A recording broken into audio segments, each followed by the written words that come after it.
Assalamualaikum warahmatullahi wabarakatuh. Selamat pagi. Apa kabar kalian semua? Bertemu lagi di pertemuan berikutnya, yaitu mata pelajaran PKN. Jangan lupa untuk berdoa sebelum belajar. Silahkan kalian simak untuk video pembelajaran penjelasan hari ini. Yang tidak punya buku bisa dicatat materi-materi yang Ibu sampaikan hari ini. Yang sudah memiliki buku bisa kalian tonton video ini sambil memegang buku kalian masing-masing dengan memberikan tanda garis bawah atau berstabilo di buku kalian masing-masing. Nah, hari ini kita masuk ke pembelajaran PKN bab 2, yaitu tentang norma-norma dalam kehidupan masyarakat untuk mewujudkan keadilan. Nah, apakah kalian tahu apa sih norma itu? Nah, norma itu adalah sebuah aturan, ya. Sebuah aturan di mana-mana itu ada aturan, di sekolah, di rumah, dimanapun ada aturan. Nah, bahasa lain dari aturan itu adalah norma. Kalau norma-norma berarti aturan-aturan. Kita lanjutkan kembali. Nah, di sini kita masuk yang bagian A. Di sini norma dalam kehidupan masyarakat berarti adalah norma yang ada di masyarakat atau di lingkungan rumah kita. Nah, setiap manusia itu memiliki karakter yang berbeda-beda. Ada yang sombong, ada yang baik, ada yang suka cemberut, ada yang ramah. Nah, yang seperti itu. Dan setiap orang itu memiliki keinginan yang berbeda-beda. Misalkan kamu menginginkannya beli baju, sedangkan temanmu menginginkannya beli sepatu. Nah, itu adalah salah satu ciri dari keinginan yang berbeda. Ada lagi nih temannya mau mengerjakan tugas bahasa Indonesia dulu, baru PKN, atau PKN dulu, baru tugas yang lain. Nah, itu adalah salah satu sifat dari manusia atau sifat dari kamu dan teman kamu yang memiliki keinginan atau selera yang berbeda.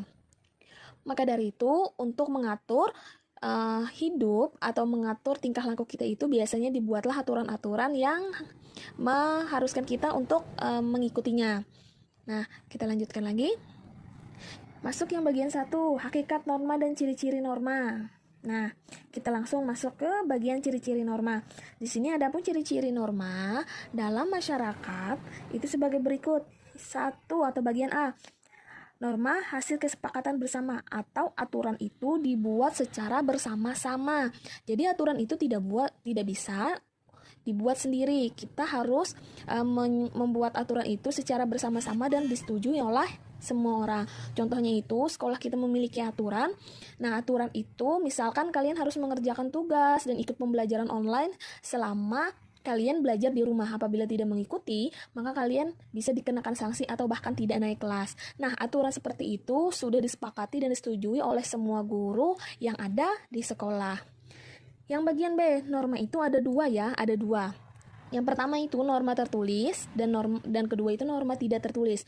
Norma tertulis itu adalah norma yang ada terlihat bacaan atau tulisannya. Nah, itu adalah salah satu norma tertulis. Contoh, dilarang masuk yang tidak menggunakan masker. Nah, itu ada tulisannya, berarti itu adalah aturan yang tertulis. Aturan yang tertulis itu seperti apa? Aturan tidak tertulis itu seperti, ayo cepat kerjakan soal dan tugas hari ini. Yang tidak mengerjakan soal tidak dapat nilai. Nah, ibu mengatakannya secara langsung tetapi tidak ada tulisan, maka itu adalah aturan yang tidak tertulis, tapi itu juga disebut aturan. Nah, yang bagian C, adanya sanksi. Siapapun yang melanggar norma atau aturan, baik tertulis dan tidak tertulis, maka akan mendapat sanksi. Contoh yang tidak mengerjakan tugas, kata ibu tadi. Nah, tidak mengerjakan tugas, aturan yang tidak tertulis, maka tidak akan mendapat nilai. Nah, itu adalah salah satu contoh sanksinya. Contoh lagi. Nah, kalian memasuki sebuah ruangan, kalian tidak memakai masker, maka dari itu kalian tidak diperbolehkan untuk masuk. Nah, itu adalah salah satu sanksi dari sanksi tertulis. Yang bagian D, bersifat dinamis. Jadi aturan itu bersifat dinamis, fleksibel, dan bisa digunakan di saat kapan saja. Mau itu kalian sekolah online, mau nanti kalian sekolah tatap muka, aturan mengerjakan tugas tetap harus dikerjakan. Kita lanjutkan. Yang kedua itu adalah klasifikasi norma.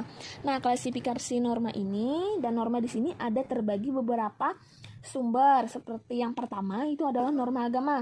Norma agama ini adalah aturan-aturan yang ada di dalam agama kita. Contoh, saat bulan Ramadan kita wajib melaksanakan puasa. Terus yang kedua, kita wajib melaksanakan sholat 5 waktu. Nah, itu adalah salah satu aturan yang ada di dalam agama kita.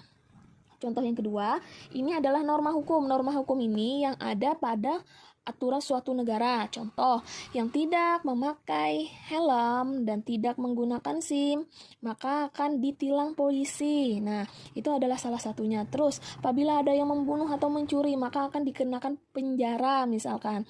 Ini adalah salah satu contoh dari norma hukum. Norma kesusilaan. Nih, kalian yang sering mengejek teman kalian, ngata-ngatai teman kalian, maka kalian termasuk kepada pelanggaran aturan norma kesusilaan. Nah, di sini biasanya seseorang yang sering melanggar norma kesusilaan biasanya merasa tertekan, tidak senang dan gelisah.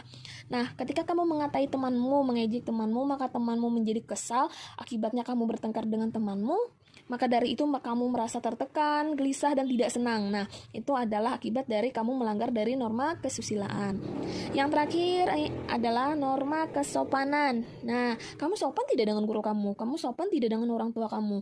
Ketika orang tua kamu memberitahu kamu atau menasehati kamu, bagaimana tanggapan kamu? Kamu mengikuti kata-kata orang tuamu atau kamu malah balik mengatai orang tuamu? Nah, kalau kamu kembali balik mengatai orang tuamu, artinya kamu sudah melanggar dari norma kesopanan. Nah, ini adalah ini adalah norma tertulis yang sudah Ibu jelaskan tadi, dan di sini bisa kalian lihat norma tertulis pedoman hidup dan masyarakat yang bersifat tertulis, mengikat serta memiliki sanksi yang tegas. Nah, ini sudah ada di sini, bisa kalian baca. Di sini ada pidananya juga.